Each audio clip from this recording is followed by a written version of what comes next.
நண்பர்கள் அனைவருக்கும் வணக்கம். இன்னைக்கு நம்ம இந்த வீடியோல 29ஆம் தேதி திங்கட்கிழமை பள்ளி கல்லூரிகளுக்கு விடுமுறை என்ற அறிவிப்பு வெளியாகி இருக்கு. ஸோ அதை பத்தி தான் இப்ப நம்ம பார்க்க போறோம். தமிழகத்தை பொறுத்தவரையில் அரசு விடுமுறைகள் அறிவிக்கப்பட்டாலும் ஒவ்வொரு மாவட்டத்திலும் பிரசித்தி பெற்ற கோவில் பண்டிகைகளின் பொழுது உள்ளூர் விடுமுறை அறிவிக்கப்படுவது வழக்கம்.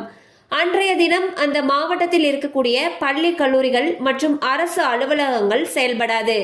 அதன்படி தற்பொழுது ஆடி கிருத்திகை ஜூலை 29ஆம் தேதி கொண்டாடப்பட உள்ள நிலையில் திருவள்ளூர் மாவட்டம் திருத்தணி முருகன் கோவிலுக்கு ஆயிரக்கணக்கில் பக்தர்கள் வருவது வழக்கம்.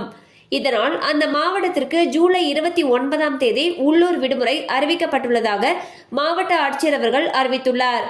பள்ளி கல்லூரிகளுக்கு ஜூலை 29ஆம் தேதி விடுமுறை எனவும் இதனை ஈடு செய்யும் விதமாக ஆகஸ்ட் 10ஆம் தேதி வேலை நாளாக இருக்கும் எனவும் அறிவிக்கப்பட்டுள்ளது. ஸோ பார்த்தீங்கன்னா திருவள்ளூர் மாவட்டத்துக்கு ஜூலை 29ஆம் தேதியான திங்கட்கிழமை அன்று உள்ளூர் விடுமுறை அறிவிச்சிருக்காங்க. இந்த நாளை ஈடு செய்யும் பொருட்டு ஆகஸ்ட் 10ஆம் தேதி வேலை நாளாக இருக்கும் எனவும் அறிவிக்கப்பட்டுள்ளது. கண்டிப்பா அந்த அப்டேட் உங்களுக்கு பயனுள்ளதா இருந்திருக்கும் நம்புறோம். மேலும் இது போல அப்டேட்ஸ் உங்களை உடனே ரீச் ஆகணும்னு நினைச்சீங்கன்னா நம்ம சேனலோட தொடர்ந்து இணைந்திருங்க.